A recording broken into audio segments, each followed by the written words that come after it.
Bolsonaro garantiu que nunca mais haverá uma eleição nesse país. Vocês confiam nessas urnas inauditáveis? Vocês acham que vai ter alguma eleição no futuro? Eu discordo dos 3 principais argumentos do Cogos. Paulo Cogos tem muito mais formação lógica, teológica e tudo mais do que eu, mas a questão aqui não é de teoria, é de fato. Há uma falsa dicotomia. Bolsonaro não é de direita. Não houve nenhuma medida de Bolsonaro de direita. Você dizer, ele fez o que o tio do Zap faria. Beleza, é verdade. Mas ele era o comandante em chefe das Forças Armadas. Ele escolheu o comando do Exército, bicho. Ele deu poder total aos melancias, os merdas. A Espanha, há 300 anos, desde o texto espanhol, diz o seguinte: quando um exército de leões é comandado por uma cadela, eles lutam como cadelas. Se um exército de cadelas for liderado por um leão, eles lutam como leões, não é isso? A tropa é o reflexo do comando. Qualquer pessoa sabe disso no interior. O sargento, o cabo, o soldado, eles, dependendo, você mudou o oficial de dia, vai mudar completamente o comportamento da tropa. É mentira o que eu estou dizendo? Bolsonaro deu poder total àqueles que mamaram durante 20, 30 anos e publicamente defendiam o desarmamentismo com Vilas Boas. O que você esperava depois disso? Ele, eu recebi informações erradas. Porra, se no gabinete de transição você estava indicando gente do filiada ao pessoal, porra, o que você esperava receber? Você esperava receber que tipo de inteligência? Nomeando Moro? Moro, ministro da Justiça, um desarmamentista declarado, um totalitarista declarado. Pelo amor de Deus. Ele chegou lá para pedir o cargo a Bolsonaro com as 10 medidas nazi, Castro, fascistas, com medidas que foram criadas e defendidas por Stalin, Hitler e Fidel Castro, não é isso? Porra, como é que o cara coloca um cara desse no ministro da Justiça? Que espécie de inteligência ele recebia? Que espécie se você é uma média com quem você anda e você se cerca de vagabundo de melancia, você vai ser o quê? Você vai se comportar como? Eu acredito, sinceramente, que Bolsonaro, na hora de dormir, agora não, agora eu duvido que ele se ache homem. Não é possível que a essa altura do campeonato ele ache que as eleições foram legítimas e que é hora de pacificação. Eu acredito, sinceramente, que ele só está no Brasil para garantir que a impunidade dos filhos dele paga pela submissão dele. Não é isso? É a única explicação. Porque se ele realmente acreditasse que as eleições são inauditáveis e não foram honestas, ele tinha que sair do país, tirar a família dele do país e se dedicar a denunciar os crimes da ditadura. Não. Ele serviu durante 4 anos de agente de vaselina do PT e continua hoje. Ele foi à televisão pedir pacificação, submissão, defender que a MP do PT fosse aprovada, bicho. Ele veio aqui se comportar como uma cadela, colocando a barriga para cima e pedindo que as pessoas não acabar, que agora está na hora de ajudar o PT. Essa é a função, é isso, direita? É essa a esperança de vocês? Acabou a eleição, porra! Acabou esse estado de exceção. Nunca mais haverá eleição no Brasil devido à cadela. Acabou! Nunca mais vai ter eleição. Vocês acham que vai ter eleição? Vai chegar alguém decente e ganhar a eleição? Eles são donos dos partidos, eles contam os votos, eles escolhem quem pode ser candidato, e se você ganhar a eleição, ele vai dizer que não valeu. Não aconteceu agora dezenas de casos de gente que não cometeu crime nenhum e teve mandato cassado? Nunca mais haverá eleição, e nunca mais haverá eleição devido à covardia ou à traição integral de Bolsonaro. Não é que ele errou. Errou é quando você faz uma coisa errada dentro de uma lógica. Todos os atos do governo, desde o gabinete de transição, foram de total submissão ao movimento esquerdista. Quando eu me refiro ao PT, aqui não é o partido PT, é o movimento esquerdista em geral, é PSOL, PCdoB. Ele nomeou pessoas ligadas intimamente a todos esses grupos.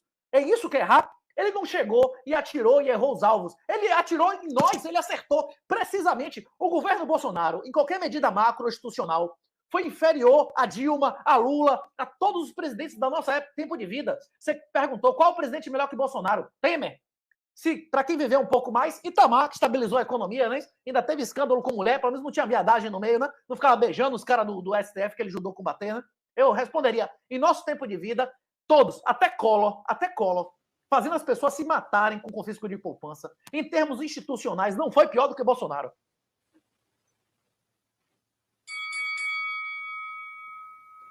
Espera um pouquinho, ó. Deixa eu aproveitar para agradecer que nós acabamos de bater o recorde de audiência do canal.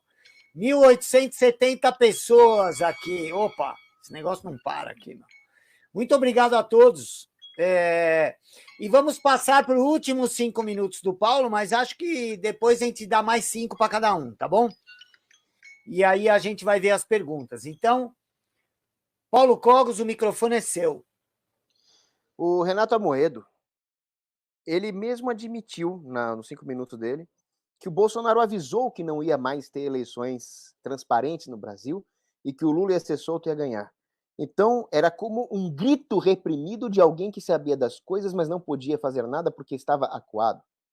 Essa é a leitura que eu faço. Pode ser que eu esteja errado. Pode ser que o Renato esteja certo. O problema é que nós não podemos fazer julgamentos precipitados.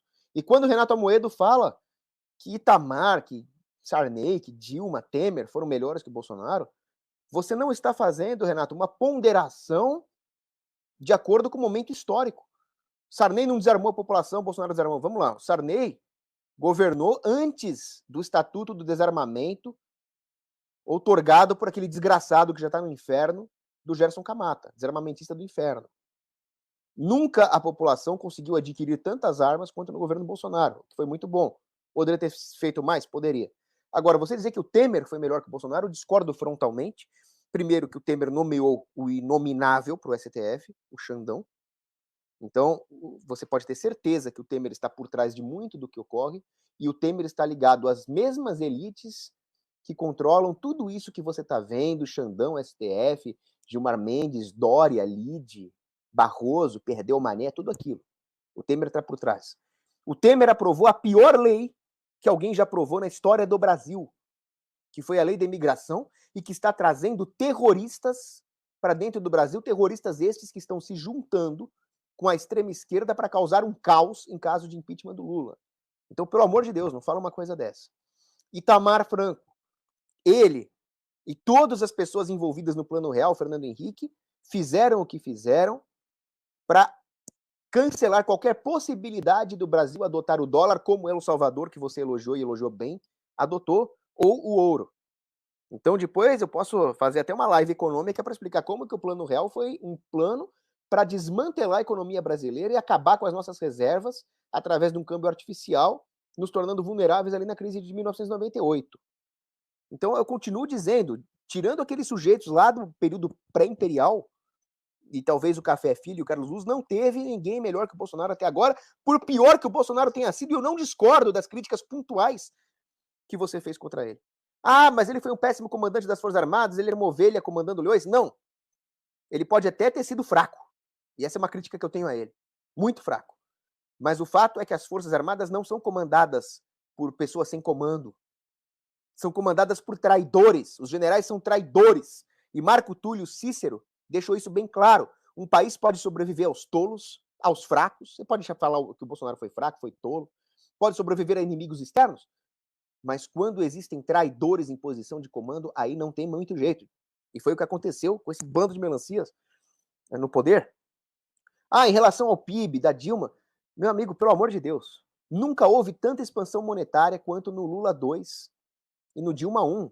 Vocês se lembram que a crise de 2015 foi uma das maiores da história. Então, a crítica que você pode fazer ao Bolsonaro é a seguinte, é uma crítica que George Washington faria. Com quem você está se associando? É melhor ficar sozinho do que se associar com o filho da puta. O Bolsonaro se associou com um bando de filhos da puta. E esse é um erro que ele cometeu. E como o Bolsonaro é a única alternativa viável da direita, que o Bolsonaro acorde e não cometa mais esse erro. Agora, nós também não podemos cometer o erro de virar os canhões para nossas próprias tropas e começar a fazer fogo amigo e nos digladiar e nos deslegitimar enquanto a esquerda continua coesa. É aquela cena que você vê naquele filme Fomos Heróis. O sujeito que estava no rádio, rádio operador, transmite as coordenadas erradas para os aviões e os aviões jogam bomba nos próprios aliados, por um erro do rádio operador. Só que o rádio operador, ao mesmo tempo, estava evitando que os comunistas destruíssem completamente o batalhão. E aí o comandante Raul Moore, que era interpretado pelo Mel Gibson, fala, cara, acorda, ó, não erra mais, mas continua que você está nos salvando aqui, continua, faz o seu trabalho. E é isso que nós temos que fazer com o Bolsonaro. Bolsonaro, acorda, você fez merda, mas continua. Nós temos que lutar juntos, enquanto nós tivermos esse inimigo em comum. É isso. Por isso que eu gosto, ó, 2 amigos civilizados, nem precisei, achei que eu ia precisar interromper os caras, aí separar a briga, nada disso. São 2 pontos de vista bem diferentes. Eu não vou dar minha opinião agora, porque não é minha função aqui. Então eu vou dar mais 5 minutos para cada um, E depois eu tenho duas perguntas para o